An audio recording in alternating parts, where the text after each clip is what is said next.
Les rendez-vous du Mondial du bâtiment, le grand témoin. Un entretien animé par Nathalie Croiset. Chaque mois, dans ces rendez-vous du Mondial du bâtiment, nous avons le grand plaisir d'accueillir un grand témoin. Aujourd'hui, Alexandre Sobo, bonjour. Bonjour. Vous êtes président de France Industrie, également vice-président du Conseil national de l'industrie et aussi chef d'entreprise, il faut le dire aussi, puisque vous dirigez l'entreprise Olot qui est spécialisée dans les nacelles élévatrices. Alors évidemment, on va parler beaucoup avec vous d'industrie, ça va évidemment être le sujet majeur. On a déjà commencé d'ailleurs ce matin. Guillaume Loiseau, bonjour. Bonjour Nathalie. Directeur du Mondial du bâtiment. Merci d'être avec nous tous les mois aussi. Je disais, voilà, beaucoup d'industrie aujourd'hui. C'est vraiment le sujet central de ce rendez-vous du Mondial du bâtiment. Alors c'est le sujet central de ce mois-ci sur l'émission et je pense que ça va faire partie des sujets de l'année. Mais on en parlera avec Monsieur Sobo, vous allez voir à quel point ce thème de l'industrie va devenir central en fait pour tous les citoyens et tous les territoires. Voilà. Alors on va voir ça en détail. Quelques mots quand même pour présenter France Industrie pour ceux éventuellement qui ne vous connaîtraient pas encore. Créé en 2018, c'est ça ?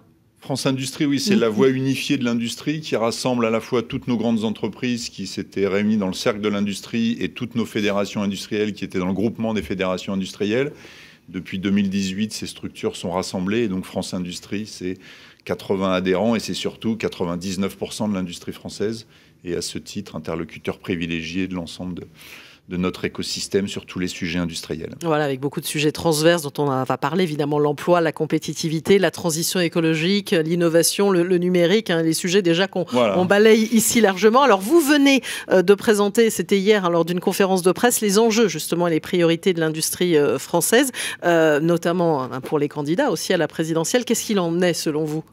Il en est que, l'industrie doit être un sujet majeur de la campagne et surtout de la politique mise en œuvre après les élections, puisqu'on voit bien à la fois que la France a décroché ces 20 dernières années et que beaucoup de choses changent. Vous évoquiez les transitions écologiques, numériques. On voit que tout ça rebat les cartes et on a vraiment besoin d'une politique forte en matière de compétences, en matière de compétitivité et en matière de soutien, comme l'illustraient les annonces de ce matin. Sur les hauts fourneaux en France. Et exactement, parce que Jean Castex, qui est donc en visite ce vendredi 4 février à Dunkerque, a annoncé quand même 5 milliards d'euros, c'est bien ça, pour aider à la décarbonation de l'industrie. Donc là, on n'aurait pas pu faire autrement que de vous inviter à ce moment-là. On est tombé pile poil le bonjour. Vous aviez des informations vous avez des coulisses. Il est en train de l'annoncer en ce moment même. On est quasiment en direct, en multiplex avec le Premier ministre. Voilà, exactement. Donc là, on sent qu'il y a un vrai engagement, si je puis dire, sur ces enjeux-là. Enfin, il y a une vraie mobilisation des industriels, il y a un vrai soutien de l'État qui s'est manifesté par des dispositions du plan de relance, qui s'est confirmé dans des dispositions qui sont dans le plan France 2030 et surtout qui vont devoir s'inscrire dans la durée. C'est pour ça que l'échéance présidentielle est importante parce que dans l'industrie, on le sait bien, on est l'activité du temps long et quand on fait des choses bien, ça met du temps pour se voir. Quand on fait des choses mal, ça met du temps pour se voir. Et ce qui est important, c'est que la dynamique qui a été réengagée depuis le rapport Gallois, des premières décisions autour de 2014-2015, amplifiées sous ce quinquennat, il faut absolument qu'elle se poursuive dans le prochain. Sinon, le soufflet va retomber, la dynamique va retomber et avec toutes les conséquences négatives que ça peut avoir sur le pays. Oui, parce que voilà, on parle d'industrie, mais aussi de réindustrialisation, et ça a été aussi le sujet de notre grand dossier. Il y a quand même un enjeu, le pays quand même a été largement meurtri en la matière, si on peut dire. Il ne faut jamais oublier que 80% de l'emploi industriel se trouve en dehors des métropoles. Donc l'industrie irrigue les territoires et la désindustrialisation participe de ces fractures, de ces inquiétudes, de ces territoires qui se sentent abandonnés. Et il est bien évident que réindustrialiser, c'est aussi une façon de redonner de l'espoir. Et puis derrière, c'est toutes les activités induites, à commencer par nos amis du bâtiment et de la construction, quand on fait de nouveaux bâtiments, de nouvelles usines, de nouveaux sièges, mais derrière aussi sur les services, le commerce. L'industrie irrigue et ancre l'activité dans les territoires. Alors peut-être plus que réindustrialiser, peut-être c'est transformer l'industrie. Il y a les deux. C'est-à-dire que compte tenu du déclin de ces 20 dernières années, l'objectif, c'est de faire plus. Mais il faut être lucide, ce sera nouveau. Ce qu'on va faire, ce sera nouveau. La probabilité qu'on reconstruise ce qui est parti, qu'on fasse revenir massivement ce qui est parti, c'est pas ça. Il faut en profiter. Et par chaque fois que c'est possible, sur des relocalisations, des choix stratégiques, de la compétitivité, il faut faire revenir tout ce qui peut. Mais la vraie priorité, c'est de regarder les industries de demain, liées à l'intelligence artificielle, au quantique, au numérique, aux nouvelles technologies, à la nouvelle façon de travailler et voir comment on peut être au cœur de tout ça. On a parlé hydrogène, on a parlé batterie. On voit bien qu'il y a beaucoup de nouveaux sujets. Et la question, c'est comment on ancre ces activités qui vont fortement se développer sur notre territoire. Et alors les enjeux, justement, c'est la décarbonation de l'industrie. On l'annonce avec ce qu'annonce justement Jean Castex ce vendredi 4 février. Mais en fait, l'industrie manufacturière française, elle a déjà largement agi aussi pour réduire ses émissions de carbone. Il y a beaucoup de choses qui ont été faites. L'industrie française a divisé par 2 ses émissions de carbone sur les 30 dernières années. Donc, comme on prend un point de référence qui est 90 pour toutes les trajectoires, stratégie nationale bas carbone et les plans européens, c'est pour ça qu'on prend cette référence. Donc, il y a déjà beaucoup qui a été fait. Et les 2 raisons pour lesquelles la France a fait beaucoup de progrès, c'est qu'on a un vrai engagement des industriels et une réglementation qui est très exigeante, mais il ne faut pas cacher que la deuxième, c'est aussi le reflet d'une certaine forme de désindustrialisation. Et donc, tout notre combat, c'est que décarbonation arrête en partie de rimer avec désindustrialisation. D'où le sujet de l'énergie, toute la question de disposer d'une électricité décarbonée, compétitive et pilotable, c'est quand même quelque chose qui est majeur. Et finalement, tout s'enchaîne. Et quand on regarde les annonces Arcelor, on voit bien aussi que le sujet énergie est clé dans la capacité de ce projet à voir le jour. Donc ça fait partie des gros enjeux. Alors, puisqu'on a aussi tous les acteurs du bâtiment, de la construction qui nous suivent, je le disais aussi. Le patron de Holotte est forcément sensible. Exactement. Et vous avez aussi un mandat au sein du Conseil national de l'industrie. Qu'est-ce qu'il en est, selon vous, de la filière construction ? Effectivement, on a une filière construction au sein du Conseil national de l'industrie qui est évidemment emmenée par une grande entreprise emblématique qui est Saint-Gobain, mais qui rassemble vraiment tous les acteurs depuis l'extraction, la fabrication de matériaux, les solutions technologiques. Voilà, tout ce qui relève de l'industrie et qui contribue à la bonne santé, au progrès du bâtiment est rassemblé là. Donc, il y a un nouveau plan, il y a un contrat stratégique de filière qui a été mis à jour. Ils ont plein de projets. Et tout ça, on le fait vivre comme on fait vivre nos 18 autres filières. Et après, parmi les enjeux, il y a évidemment le travail en bonne intelligence avec tous les acteurs de la construction. Je pense en particulier à nos amis de la FNTP et de la FFB, qui sont évidemment des partenaires naturels, pour là aussi construire les solutions, voir si on cherche aux bons endroits, comment on peut améliorer un certain nombre de procédés, contribuer à l'amélioration de la sécurité sur les chantiers. Toutes ces problématiques qui sont celles des industriels, voilà, l'idée c'est de les partager, de travailler ensemble pour que on aille mieux et plus vite. Avec l'un des grands enjeux dont on parle ici aussi régulièrement dans cette émission, c'est les nouveaux métiers, c'est la montée en compétences aussi, parce qu'on voit un métier qui est en mutation. Bien sûr. Tout ce qui va autour de la technologie, tout ce qui va autour de la captation du carbone, toutes ces problématiques, c'est vrai qu'il y a 20 ans, on en parlait quand même beaucoup moins. J'allais dire, dans certains procédés industriels, c'était déjà au cœur des discussions, mais quand on regarde sur les transports, quand on regarde sur l'isolation thermique, on était sur des sujets qui n'avaient pas le même niveau d'acuité et là qui sont vraiment remontés dans l'actualité et les préoccupations. Et nous, notre objectif, c'est d'apporter notre contribution à chaque fois que c'est possible à ce que chacun de nos grands secteurs atteigne ses objectifs en matière de décarbonation. Et parmi les grands enjeux, vous l'avez déjà évoqué, il y a le numérique, la digitalisation. Ça aussi, ça fait partie, on va dire, des sujets d'avenir pour le monde de la construction, même si, on l'a vu, on a encore parlé évidemment de réindustrialiser. C'est pas toujours simple quand on parle de tous ces sujets-là. Alors, quel peut être le lien ? Comment réindustrialiser aussi par la numérisation et faire entrer ces procédés aussi dans ces filières ? Il y a 2 choses. D'abord, je suis bien placé pour le savoir, mais on est bien conscient qu'à la fin, un chantier et un bâtiment qui se construit, une route qui se construit, ça se fait sur le terrain.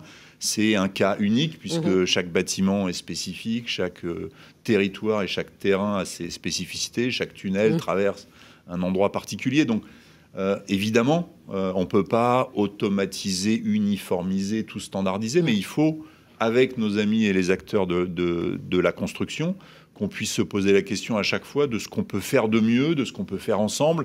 Est-ce qu'il y a quand même est-ce qu'on peut faire des briques ? On parle de construction hors site. On parle de réutiliser des anciennes usines pour voir si on est capable de modifier un peu la façon dont les gens travaillent. Je pense que la décarbonation de l'économie, c'est un formidable défi. Alors, on a plusieurs façons d'y répondre. Il y en a une qui est dévastatrice, c'est d'accepter la décroissance.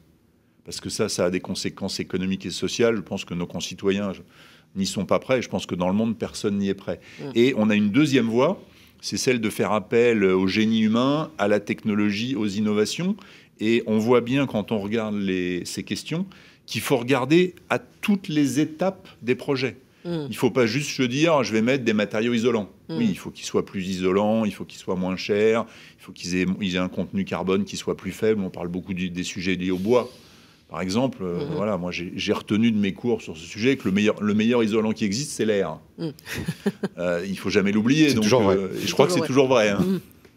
Je parle devant des experts, mais je crois que c'est toujours vrai. Donc voilà, il faut qu'on accepte de reprendre l'ensemble des process, des chaînes de valeur, des méthodes de travail, et à travers notre expérience industrielle, qu'on voit à quel moment on peut contribuer, mais sans jamais vouloir faire le travail à la place des artisans, de toutes ces grandes entreprises. Enfin, le monde de la construction a cette chance d'avoir des très grands acteurs reconnus internationalement, plein de petites entreprises sur le terrain de grande qualité, avec un engagement et un dévouement que le client que je suis salue tous les jours, et le fournisseur aussi d'ailleurs.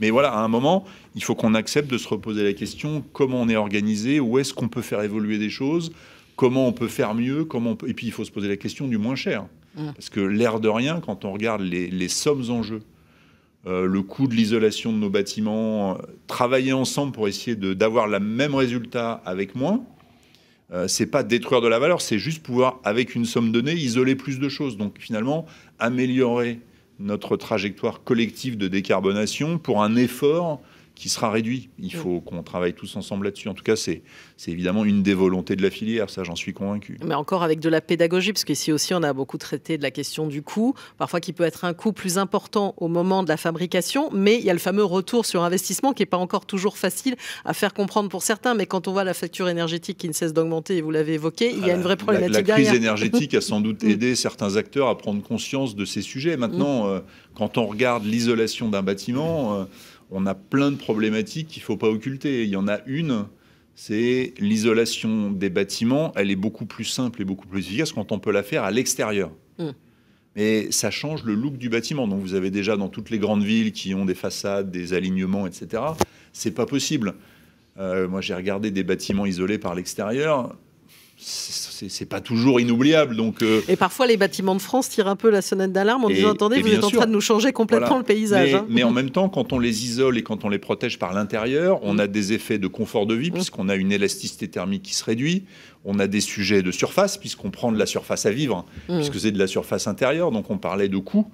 Quand vous perdez 5 mètres carrés parce que vous avez isolé par l'intérieur votre espace de vie, je comprends l'enthousiasme modéré de celui qui voit arriver une réduction de son espace et de la valeur de son bien autour de ça. Donc, c'est toutes ces questions qu'il faut travailler. Et voilà, nous, dans l'industrie, on veut être engagés, on veut être des partenaires, on veut travailler avec les gens sur le terrain pour apporter notre modeste contribution et notre savoir à ce que tout le monde a continué à avancer dans la bonne direction. Et puis vous l'avez dit, c'est la complexité technique, alors qu'en même temps, on parle beaucoup de massifier. On sait bien que la rénovation énergétique, c'est un marché qui doit être massifié. Voilà, on parlait des questions de numérique, de design, et en même temps, chaque bâtiment étant unique, quand on est en rénovation, on voit bien que la massification, on ne peut pas faire pareil partout.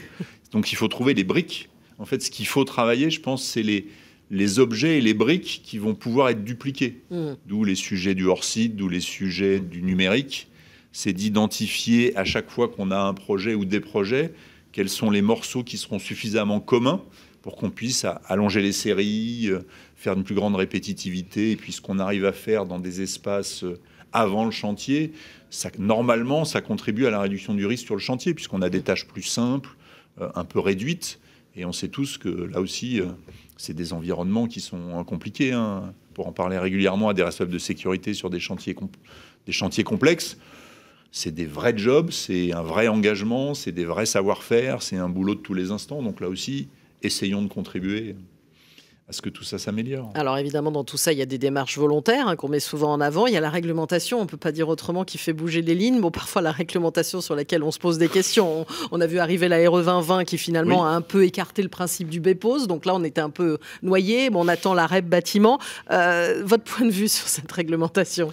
De façon générale, nous, à France Industrie, on porte une conviction qui est les acteurs de terrain doivent être moteurs. Mais une fois qu'ils sont moteurs, ils doivent aussi être écoutés. Parce qu'à un moment donné, il y a aussi des choses qu'on n'arrive pas à faire, qui ont des conséquences démesurées par rapport aux bénéfices carbone qu'on en attend. Et donc, c'est en permanence cette recherche de l'équilibre entre ce qu'on a l'habitude de faire. On a toujours une petite tendance à être un peu conservateur dans tous ces métiers. C'est normal parce que répéter des choses qu'on sait faire, c'est une façon de garantir la qualité et la sécurité.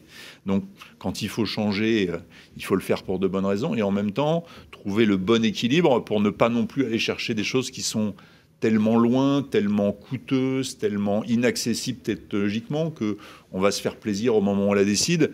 Puis quand les gens vont vouloir faire, on va faire exploser le coût des bâtiments, on va faire exploser le coût des maisons.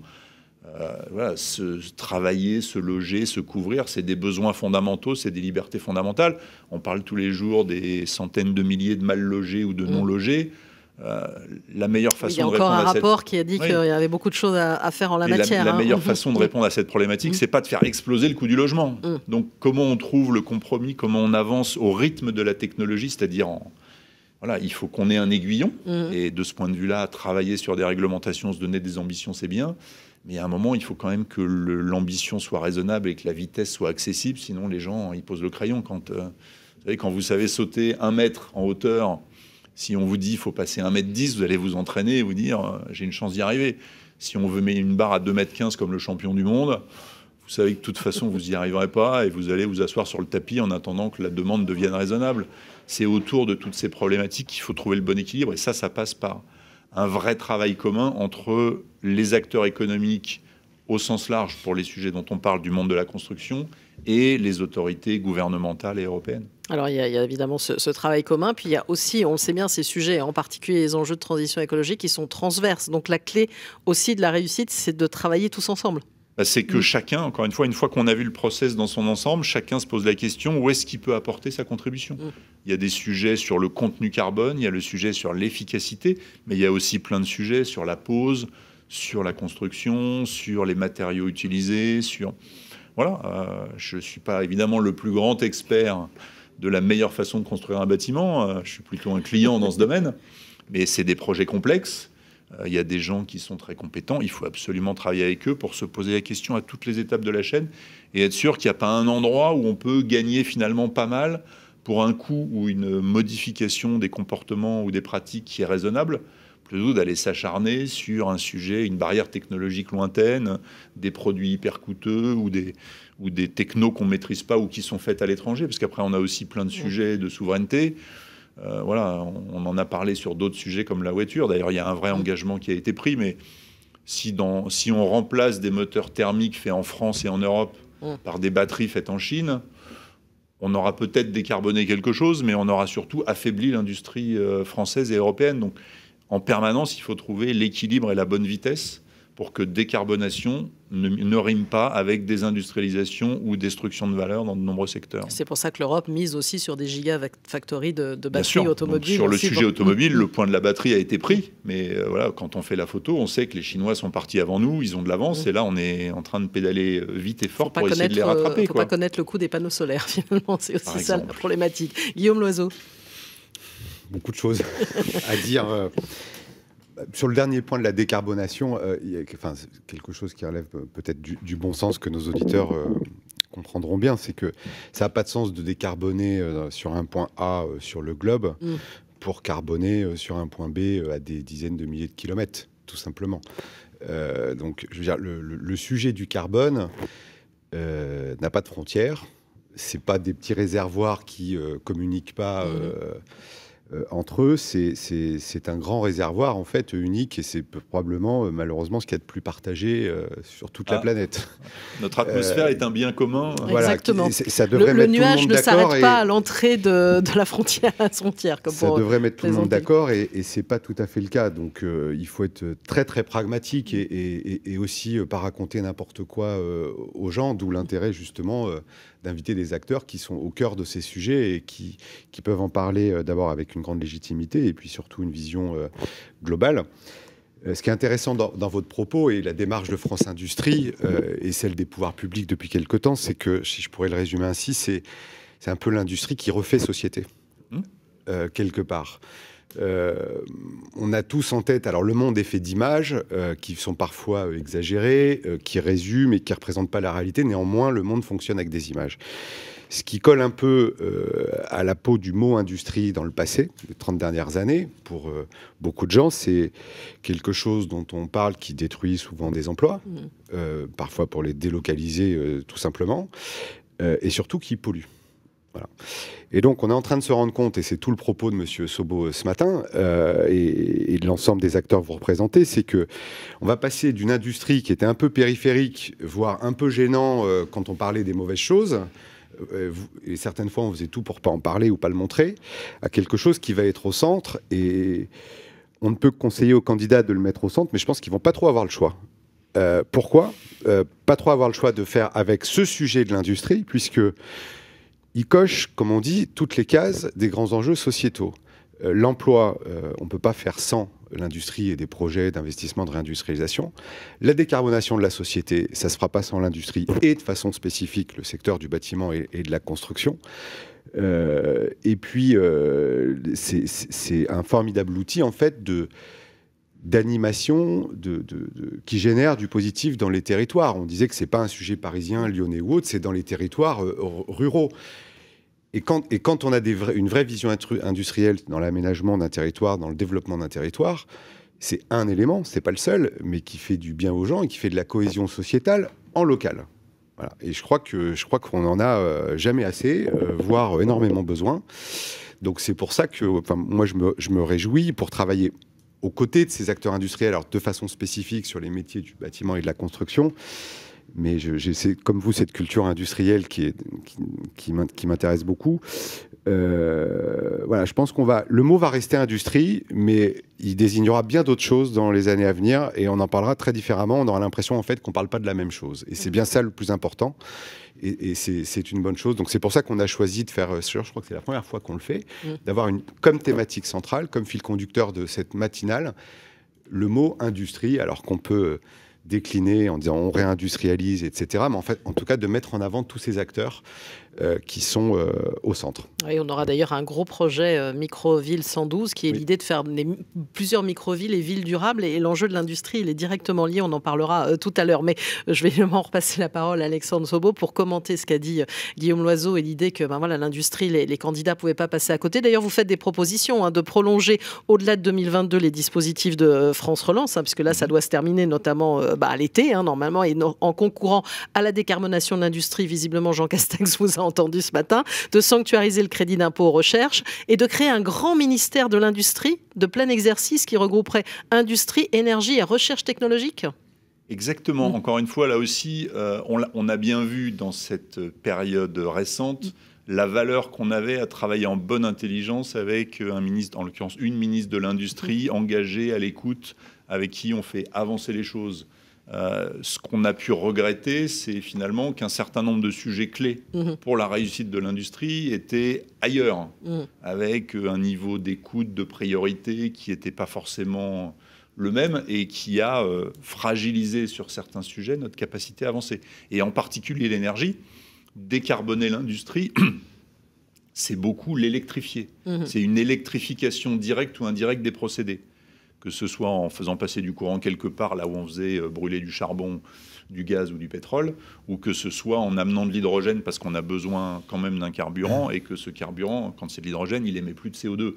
Mais derrière tout ça, il y a de l'électricité. Donc on voit bien que pour nous, réussir la décarbonation, c'est complètement imbriqué avec une stratégie et une politique énergétique qui peut détruire tous les efforts qu'on fait. Si vous voulez, si on électrifie mais que l'électricité est carbonée, on n'aura rien, on n'aura pas changé notre contribution et notre apport au sujet de décarbonation. Et comme on a aujourd'hui des stratégies, dans nos principales filières émettrices, il y a des stratégies de réduction des émissions de carbone. L'opération annoncée ce matin autour d'Arcelor étant un exemple emblématique, mais un exemple parmi d'autres de toutes les bonnes idées de tout ce qu'on sait faire. Évidemment, le sujet quantité d'énergie, contenu carbone de l'électricité sont des sujets absolument majeurs.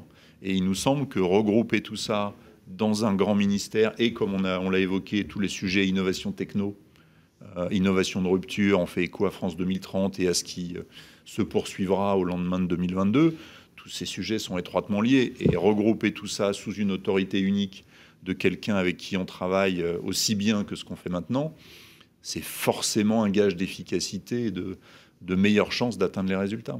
Et puisque vous parlez d'énergie aussi, une industrie peut servir aussi à alimenter, par exemple, via le biais de réseaux de chaleur et de son énergie fatale, une ville aussi. Donc finalement, ça a un rôle aussi sociétal. Bien sûr, d'où l'imbrication. C'est-à-dire que là, j'ai évoqué au niveau de la production, mais évidemment, il y a quand même des métiers industriels qui produisent de la chaleur. Ça, quand on fait brûler quelque chose, quand on fait passer du courant vous parlez d'ArcelorMittal, je pense qu'il y a une vraie énergie fatale derrière. Donc, est-ce qu'on est capable de la récupérer? Dans quelles conditions? Comment on l'interface avec des réseaux de chaleur ou autres? On a tous les sujets, pompe à chaleur, géothermie. On a aussi des sujets liés au carburant, aux nouveaux carburants, carburants de synthèse, décarbonés. On s'aperçoit que tout ça... Finalement, c'est la même problématique et ensuite, on va en prendre tel morceau ou tel morceau pour faire avancer la contribution de notre grand secteur à la décarbonation de l'économie.